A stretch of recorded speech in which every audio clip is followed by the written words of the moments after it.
Queridos amigos, sejam bem-vindos ao canal Videira Espírita. Meu nome é Cristina Brito e este é o programa Projeto 15 Minutos, o Evangelho segundo o Espiritismo.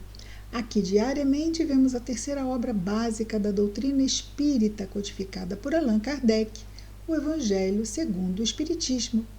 Atualmente estamos no capítulo 8 e hoje vamos terminá-lo. Vamos ver aqui o item 20 e o item 21, que está na última parte do capítulo, que é Instruções dos Espíritos. Esta última mensagem é do Espírito Vianney Curadar, recebida em Paris, 1863.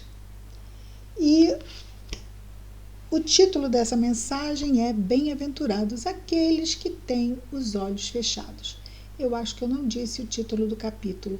Bem-aventurados os que têm puro coração. É o título do capítulo. Fala da pureza de coração. Então, essa pureza é conquistada com a humildade, não é? E a simplicidade. Então, fala-se aqui no capítulo sobre as crianças, sobre os escândalos, né? Sobre buscarmos essa pureza do nosso coração. Diz então o Espírito Vianney: meus bons amigos, por que me haveis chamado? É para me fazer impor as mãos sobre a pobre sofredora que está aqui e a cure? Ah, que sofrimento, bom Deus! Ela perdeu a vista e as trevas se fizeram para ela. Pobre criança, que ore e espere. Não sei fazer milagres sem a vontade do bom Deus. Quer dizer, ninguém provê cura a não ser Deus, quando a sua vontade assim permite. Todas as curas que pude obter e que vos foram assinaladas, ou seja, ele já era conhecido no grupo, não é? Não as atribuais, senão àquele que é nosso Pai em tudo. Em vossas aflições, portanto, olhai sempre o céu. E dizei do fundo do vosso coração: meu Pai, curai-me, mas fazei que minha alma doente seja curada antes das enfermidades do meu corpo, que minha carne seja castigada se preciso for, para que minha alma se eleve até vós com a brancura que tinha quando a criastes. Depois desta prece, meus bons amigos, que o bom Deus ouvirá sempre, a força e a coragem vos serão dadas e talvez essa cura que não tereis pedido senão timidamente como recompensa de vossa abnegação. Então, ela pode vir a ser conseguida, mas tudo isto depende da vontade de Deus. E devemos sim pedir, não é? Humildemente em prece, mas saber compreender a resposta do Pai. Ele continua: mas, uma vez que eu estou aqui, numa assembleia onde se trata, antes de tudo, de estudos, eu vos direi que aqueles que estão privados da vista deveriam se considerar como os bem-aventurados da expiação. Então, ele agora vai trazer instruções, vamos dizer assim, informações instrutivas, não é? Lembrai-vos de que o Cristo disse que seria preciso arrancar vosso olho se ele fosse mau, e que valeria mais que ele fosse lançado ao fogo do que ser causa de vossa perdição. Então, se o seu olho for motivo de escândalo, arrancai-o, né? Foi o que Jesus falou.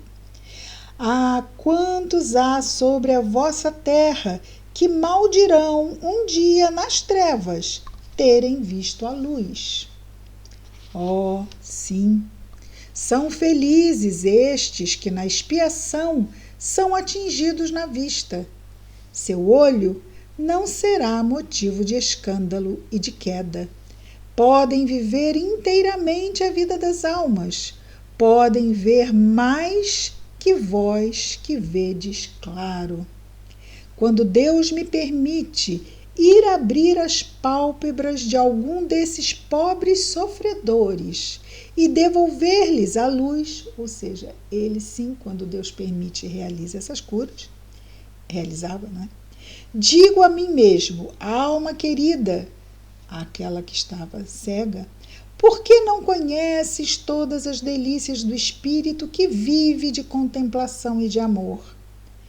Tu não pedirias para ver imagens menos puras e menos suaves do que aquelas que te é dado entrever em tua cegueira.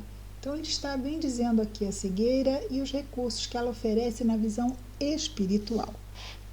Ó sim, bem-aventurado cego que quer viver com Deus, mais feliz que vós, que estáis aqui. Ele sente a felicidade, toca, vê as almas e pode se lançar com elas nas esferas espirituais que os próprios predestinados da vossa terra não veem.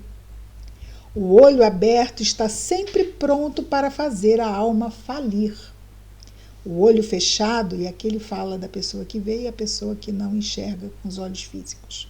O olho fechado, ao contrário, está sempre pronto a fazê-la alçar para Deus.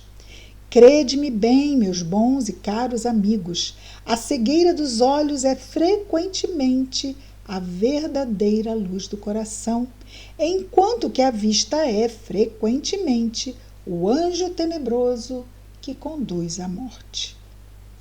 E agora, algumas palavras para ti, minha pobre sofredora. Espera, falando aquela mocinha que estava lá e é referendada por ele no início da mensagem. E agora algumas palavras para ti, minha pobre sofredora. Espera e tem coragem. Se te dissesse, minha filha, teus olhos vão se abrir, como serias ditosa? E quem sabe se essa alegria não te perderia. Tem confiança no bom Deus, que fez a felicidade e permite a tristeza. Farei por ti tudo o que me for permitido. Mas, a teu turno, ora, e sobretudo, medita em tudo o que acabo de te dizer. Que mensagem! Que preciosidade, que tesouro! Mas Kardec coloca uma nota nessa mensagem, que é o item 21, que finaliza o capítulo 8. Nota: quando uma aflição não é consequência dos atos da vida presente, é preciso procurar-lhe a causa numa vida anterior. O que se chama de caprichos da sorte não são outras coisas senão os efeitos da justiça de Deus. Deus não inflige punições arbitrárias. Ele quer que entre a falta e a pena haja sempre correlação, causa e efeito, não é? Falta e pena. Se em sua bondade lançou um véu sobre os nossos atos passados, lembramos, no nosso passado espiritual, graças a Deus, nos coloca, entretanto, sobre o caminho, dizendo: quem matou pela espada, perecerá pela espada. Palavras que podem se traduzir assim: sempre se é punido naquilo em que se pecou. Se, pois, alguém está aflito pela perda da vista, é porque a vista foi para ele causa de queda. Pode ser também que foi a causa da perda da vista numa outra pessoa. Talvez alguém tenha se tornado cego pelo excesso de trabalho que lhe impôs, o cego atual, impôs a outro no passado. Ou em consequência de maus tratos, de falta de cuidados, etc, etc. E então suporta a pena de talião. A pena de talião é exatamente o quê? Olho por olho, dente por dente. Ele não diz isso aqui, ele só fala da pena de talião. Suporta a pena de talião. ele mesmo, em seu arrependimento, pôde escolher essa expiação em se aplicando estas palavras de Jesus: se vosso olho vos é um motivo de escândalo, arrancai-o. Então, onde é que o Espírito, ele mesmo, em seu arrependimento, ele pôde escolher essa expiação? Ainda antes da encarnação, quando foi elaborado o planejamento reencarnatório. Então, lá ele escolhe e passa lá a constar essa expiação no seu planejamento, né? Quando está arrependido, a pedido dele mesmo. Se não está endurecido, os pontos do planejamento ficam por conta dos mentores da espiritualidade. Bom, nós estamos ainda com tempo, poderíamos começar aqui o capítulo 9. Podemos começar, se bem que vamos ter que... Vamos começar não, né? 11 minutos. Eu já passei tantas vezes. Nós terminamos tão lindamente com a mensagem do Espírito Vianney. Vamos ficar, eu estou com muita necessidade de ficar com esta mensagem, porque é de uma beleza e de uma preciosidade. E ele termina dizendo, não é? Os espíritos superiores são de uma amorosidade, farei por ti tudo o que me for permitido. E eles são assim conosco, não é?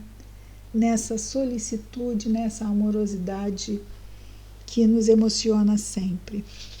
E assim terminamos esse belíssimo capítulo. Bem-aventurados os que têm puro o coração, porque, nos diz Jesus, verão a Deus. Então, vamos aproveitar esse conteúdo e trabalhar a pureza do nosso coração. Amanhã voltaremos com mais um programa, projeto 15 minutos, o Evangelho segundo o Espiritismo. Muita paz a todos.